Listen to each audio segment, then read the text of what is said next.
Merhaba Ankara, güzel Ankara. Merhaba başkent. Merhaba Ankaralılar. Haritada bilinmeyeni bul. Find the X on the map. Bu başlığı duyduğumda insanın aklına neler gelebilir diye düşündüm. Çevremdekilere de sordum. Çok ilginç şeyler söylediler. O kadar yaratıcıydı ki bugün burada olmamın sebebi bu başlık diyebilirim. Biliyorsunuz Minecraft diye bir oyun var. Milyar dolarlara satıldı. O oyunda hazinenin adı Find the X on the Map. Veya coğrafya bilenler iyi anlar bunu. Yatay olarak yani doğu-batı düzleminde haritada bir yeri bulmak X olarak, dikeyde de Y olarak adlandırılır. Yani X bilinmeyenle harita yan yana geldiğinde hayalinizi enginleştirecek yüzlerce fikir ortaya çıkabilir. Ama ben bunu ilk duyduğumda aklıma şöyle bir şey geldi. Bir Kayseri el dokuması halının üzerine yatan küçük bir kız. Önünde Orta Atlas var ve gözünü kapatıp Orta Atlas'ta bir noktaya parmağını basıyor. Sonra heyecanla kaldırıyor parmağını ve haritadaki bulduğu yeri dünya haritasında mesela Madrid diyor. Annesi ve babası ve kardeşi gülümseyerek bakıyorlar. Çünkü bu kızın her akşam oynadığı oyunlardan birisi. Madrid çıktı diyor mesela. Sonra kalkıyor gidiyor. Mikrofonum doğru mu arkadaşlar? Ben bununla pek iyi geçinemiyorum ama. Bugün Madrid'i buldum diyor. Sonra gidip kitaplıktaki sorun var galiba.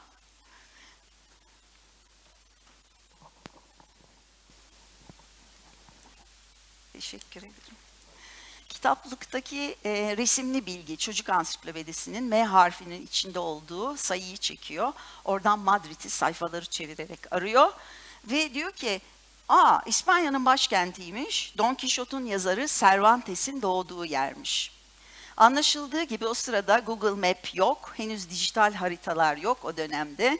Yani baş parmağınız ve işaret parmağınızla haritayı büyütüp neredeyse o şehrin, o ülkenin, o yerin, o X denen yerin neresiyse sizin için oranın sokaklarına kadar girip izleyeceğiniz bir harita yok oturduğunuz yerden. Aynı zamanda Wikipedia'da yok. Yani Madrid neyse başka bir şey olabilir, Kore'de bir şehir olabilir. O şehrin, Türkiye'de de bir yer olabilir, o şehrin tarihiyle ilgili fotoğrafların bile oturduğunuz yerden önünüze serileceği bir dijital dünya yok. Çünkü o sıralarda harita okumak diye bir kavram var. Dijital çağ, yani internet öncesi çağdan bahsediyorum. Harita okumak çok önemli bir şey. Kağıt haritada kendi başınıza dağları, ülkeleri, şehirleri, yolları bulmak yaratıcı bir eylem bu. Kendi başınıza dünyayla başa çıkmak gene gidiyor bu. Bununla başa çıkamıyorum herhalde. Belki de hareketsiz mi durmam lazım? Haritalarda yolları kendi başınıza bulduğunuz harita okuma çağından bahsediyorum, tahmin ettiğiniz gibi. Küçük kız oralara gitmeliyim diyor büyük bir heyecanla. Her akşam bilinmeyeni gözü kapalı arayıp sonra da hakkında biraz bilgi edinmekle yetinmeyen bir kız çocuğu. Bilinmeyeni merak etmek aslında dünyadaki canlılar arasında insanın en önemli karakter özelliklerinden birisi. Çünkü diğer canlılar yiyecek, içecek ve barınma ihtiyaçlarını karşıladıktan sonra daha fazla bir şey aramıyorlar. Dünyada iki tür canlı var. Birisi insan, yetinmiyor, merak ediyor, bilinmeyenin peşinden gidiyor, tehlikeleri atlıyor. Öbür canlı kim? Kedi. Kediler biliyorsunuz Curiosity killed the cat. Kedi nedir? Merak kediyi öldürdü diye bir deyim bile var. Kedisi olanlar çok iyi bilir. O açıdan belki akrabayızdır. Neyse ki kediler dokuz canlılar. Bilinmeyeni X harfiyle işaretlemek ya da sembolize etmek Arapların cebiri bulmasıyla çok ilişkilendiriliyor. Cebir, alcebir, daha sonra algebra şekline dönüşüyor. Bilinmeyenin daha sonra Araplardan Yunan ve Latin alfabesine geçişinde Yunan ve Latin alfabesindeki X'le dönüşmesinden ilişkilendirildiği söyleniyor. X bizim alfabemizde yok biliyorsunuz. Ama mesela Azerilerde var, Kürtçe'de var. bizim ülkemizin hani içinde bulunduğu diller konusunda bizde yok. Latincenin 24. harfiymiş. Bilinmeyen bir nitelik anlamında artık evrensel bir kavram bizim alfabemizde olmamasına rağmen. Nasıl evrensel diye birkaç örnek topladım. Mesela çocuklara X-Men'den bahsettiğinizde benim kuşağımda, şimdiki kuşaklarda farkındalar. Elon Musk'ın SpaceX'ini herhalde hepimiz biliyoruz. Zaten yakınlarda bir iki sene oldu mu bilmiyorum, Twitter'ı alıp X'e çevirmesini tüm dünya aynı gün öğrendi. Zannederim çocuklarından birinin adı da X, bilinmeyen. Benim kuşağımın X-Files diye çok sevdiği bir dizi vardı. Buradaki X-Files çözülememiş suç dosyaları anlamına geliyor ve daha çok bilim kurgu konularında müthiş, muhteşem bir diziydi. Ben müdavimlerindendim. Tesla'nın Model X'ini de biliyoruz. Tıpta ölene X oldu denilmesini duymuşuzdur. Röntgen ışınlarına X-ray diyoruz. Noel'e de artık dünyanın hemen hemen bütün ülkelerinde, Frankofon ülkelerde bile Christmas yerine Xmas yazıp Christmas okunduğunu biliyoruz. Bir de Malcolm X var. Amerika'daki siyah zenci hareketin, özgürlük hareketinin liderlerinden birisi, soyadına X yapıyor. Bunu araştırırsanız çok derin manalı bir şey çıkıyor. Beyaz Amerikalıların Afrika'dan gemilere doldurup insanlık dışı şartlarda köle olarak kullanmak üzere Amerika'ya getirildiği o zavallı insanların torunları gerçekten kendi ninelerini ve atalarını tanımıyorlar. O yüzden dedesini, ninesini tanımadığı anlamında soyadını X yapıyor Malcolm X. Bunlar genelde X'le ilgili, bilinmeyenle ilgili kültür haritalarında bulabileceğimiz şeyler. Peki benim 30 yıldır yaptığım iş kurgu yazarlığı, edebiyat dünyasında X'in anlamı ne? Bilinmezin anlamı ne? Haritada bilinmeyeni, hazineyi bulmak deyince edebiyatta ne anlaşılır? Edebiyatta çoğunlukla bir ada anlaşılır ve ütopya anlaşılır. Bu çok eskiye kadar giden bir üstelik kavramdır. Bir edebiyatçıyla konuştuğunuzda haritada bilinmeyeni bul deyince ütopya ve ada diyecektir büyük olasılıkla. Bu insanın özlediği, olmasını hayal ettiği bolluk, bereket, adalet, iyi ahlak, barış ve huzurlu bir hayat, oh nerede diye soracaksanız, bir ülke yani mükemmel bir yerdir ütopya. Ada da ütopyayı temsil eden yerdir. O kadar mükemmeldir ki bu ütopik ülkeler ya da kentler gerçek olamayacak kadar adeta dünyada, yeryüzünde bir cennet tanımı gibidir. Neden gerçek olamayacaktır? Çünkü insanın olduğu hiçbir yerde adalet, huzur, dayanışma diye bir şey tarih boyunca olmamıştır. Kardeşin kardeşi hırs ve açgözlülük yüzünden öldürdüğü, babanın taht kavgaları yüzünden oğullarının öldürülmesi fermanını çıkarabildiği bir dünya tarihi, sadece bize özgü değil, bütün dünyada gördüğümüz bu insanın doymayan hırsı, kardeş kardeşi öldürmesi bize böyle bir ütopyanın, daha doğrusu böyle bir dünya düşlemenin ancak ütopik olduğuna kadar götürmüştür. Bu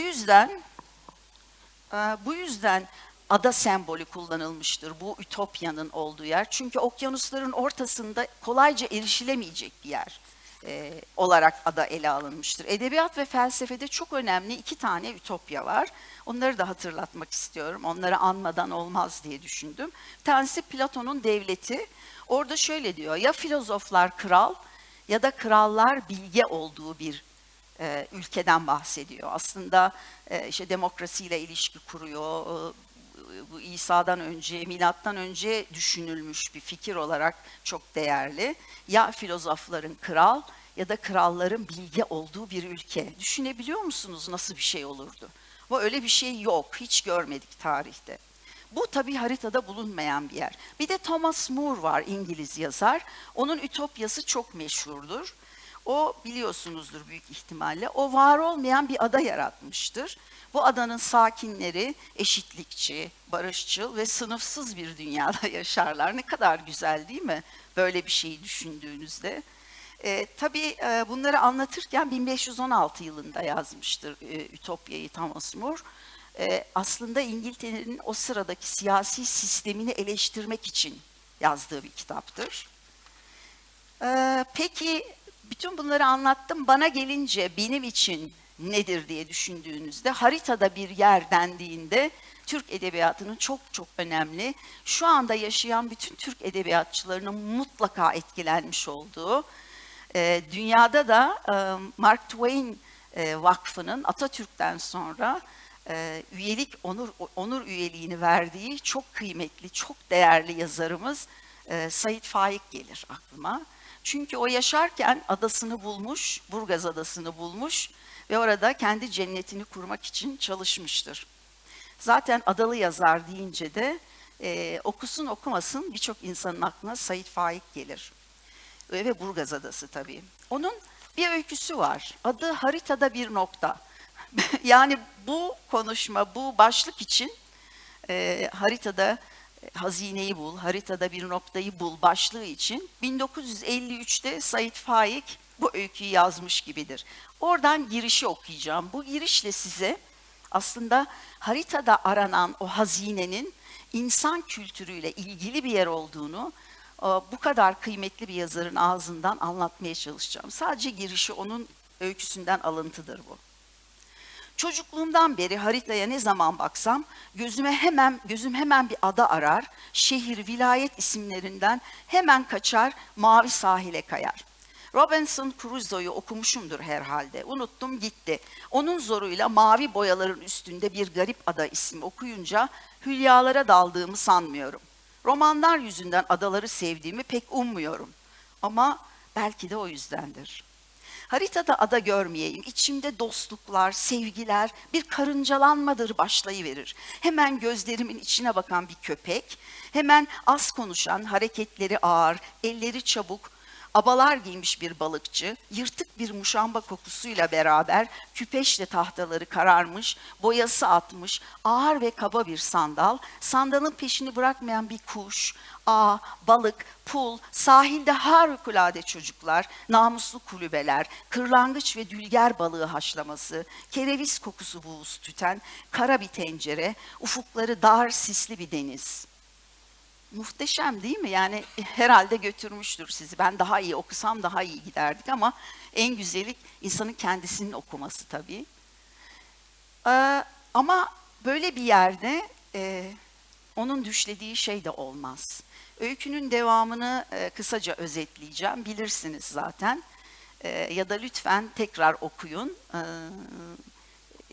İş Bankası Yayınları Darüşşafaka yararına satıyor kitaplarını.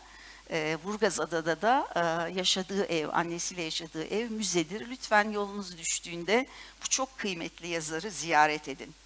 Bu kadar güzel anlattığı bu adada Sait Faik orta yaşlarında dünyadan elini eteğini çekmek ister ve 53 yılları olmalı. Yorgundur, hastalıkları vardır ve hayattaki birçoğumuzun başına geldiği gibi hayal kırıklıkları vardır. Şöyle düşünür, ben haritada bir yer buldum, oraya çekileceğim. Namuslu balıkçılar, iyi insanlar arasında bütün hırslarımdan arınıp, yani aslında ütopyasıdır. Orada yaşayacağım der. İlk zamanlarda işler yolunda gider. Sabahleyin işte balıkçılar balıktan döner, o sahilde kahvelerde oturur. Hayat ağır akmaktadır. Kimsenin büyük hırsları yoktur. O gün yiyecek bulmak gibi aslında çok temel ihtiyaçlarla hayat yavaş yavaş sürmektedir. Hani bu slow food, yavaş akım, Ege adaları da hayatın uzun olmasını daha sonra işte 40 yıl sonra da yeniden keşfedeceğimiz gibi. Yine böyle bir sabah sahilde işte kahvesini ya da çayını içerken balıkçılar dönerler. Dönen balıkçıların teknelerini yıkamak, ağlarını yıkamak için oradaki en yoksul, işsiz bir takım insanlar yardım etmektedir. Böyle bir gelenek varmış. İşte tekneyi siliyorlar, yıkıyorlar ve satılacak balıkların dışında arta kalan balıkları da bu yoksul kişilere o işlerinin karşılığında balıkçılar vermektedir. O gün farklı bir gündür çünkü adaya dışarıdan gelmiş bir işçi vardır. Çok yoksul, boynu bükük bir adamcağız. Sait Faik'e göre dayanışma, işte bu adada insani hırslar yok. Ben burada yaşlanıp öleceğim diye çok sevdiği ideal o haritadaki bir yerde Burgaz Adası'ndadır. Öyle olmaz. Çünkü insanın girdiği yerde biliyorsunuz ki hırs, şiddet ve yarışma bitmez. Açgözlülük bitmez. Balıkçı herkese, o yoksul insanlara tekneyi temizledikleri için birer balık verir ya da ikişer, bilmiyorum, o detayı hatırlamıyorum. Fakat bu adama vermez. Çünkü o dışarıdan gelmiştir, adalı değildir. Çok yoksul olduğu belli olan adam boynunu büker. Beyim bana da bir tane versene diye. Balıkçı döner ona, ağzı alınmayacak küfürler eder. Ve çok aşağılar onu. Said Faik'in beklediği şey şudur: o kahvede oturanlar, insanlar, kardeşlik, dayanışma, değil mi? Dönüp, yahu yapma balıkçı işte, ver buna bir balık demeleridir. Hiçbiri demez. Biliyorsunuz, destek istediğimizde hiç kimseyi bulamayız. Birden boşalır yanımız. Öyle boşalıyor ve bu adam tek başına kalıyor orada. Said Faik bekler, bir kişi çıksın desteklesin. Hiç kimse çıkmaz. Çünkü insanlar balıkçıyla aralarının bozulmasını istemediği için haksızlığa göz yumarlar. Daha sonra balıkçı, bu yoksul adam, üzgün ve çok onuru kırılmış olarak o hakaretlerden iskeleye gider ve gemiye binip ayrılır. İşte o zaman Said Faik kalkar. Orada tütüncü dükkanı var o sırada. Demek ki kırtasiye yok. Bir kalem alır tütüncüden, bir de kağıt alır, cebindeki çakısını çıkarır. O kalemin ucunu, tabii kalem tıraş yok o zaman, çakıyla açar, oturur, yazmaya başlar. Sonra başını kaldırır ve biz okurlara şöyle der: yazmasaydım delirecektim. Bu o kadar güçlü bir şey ki yeniden yazmaya başlar. Çünkü onun isyanı da yazmakla ilgilidir. Haritada bilinmeyeni arayan, yani hazineyi arayan o küçük kıza gelirsek, başında bahsettiğim, o kız tahmin edeceğiniz gibi bendim. Dünyayı gezmek, bilinmeyen yerlerdeki farklı kültürlerden insanları tanımak da benim için hazineydi. Ben bir memur ailesinin kızıyım, böyle bir şansım yoktu. Ama burslar alarak ve bu bursların yanı sıra part-time, yarı zamanlı işlerde de çalışarak 21 yaşından başlayarak trenlerle, daha çok olmak üzere Interrail'le, iç hat trenleriyle, daha sonra da başka üniversiteler ve şimdi de yazar olarak hala bu seyahati haritada devam ettiriyorum. Bugün burada dışarıda hava güzelken bizim buraya kapanıp konuşmacılar ve dinleyiciler olarak yan yana olmamız aslında haritada hazineyi arayan insanlar olduğumuza bana söyleyen bir şey. Neden derseniz, çok başka şeyler yapabilirdik hepimiz. Ben İstanbul'dan geldim, diğer konuşmacılar başka yerlerden gelmiş olabilirler. Sizler de işlerinizi, güçlerinizi bıraktınız. Neden buradayız? Neden kapandık buraya? Çünkü kendimize benzer insanlarla daha iyi, daha sınıfsız, daha dost, dayanışmacı İnsan gruplarına ihtiyacımız var. Aslında bizler haritada o bilinmeyen yeri arayan kişileriz. Ve dayanışmaya çok ihtiyacımız, birbirimize ihtiyacımız olduğu için buradayız. Yaptığımız şey bu aslında. Benim sırt çantamla dünyayı dolaşma maceram ve o sırada da gezilerimi yazmam aslında Türkiye'de ve dünyada çok az olan, o sıralarda tek gezen, Türkiye'nin belki ilk gezgin kadını olma benim için bir gurur. Başkaları için rahat mı batıyor sana diye beni çok eleştirirlerdi. Solo Woman Traveler diyorlar buna. Ben çok seviniyorum böyle bir şey yapabildiğim için ve buna hala devam edebildiğim için. Bunları da aramızda böyle bir şey yapmak isteyen genç kadınlara örnek olsun, rol model olsun diye özellikle altını çizmek istiyorum.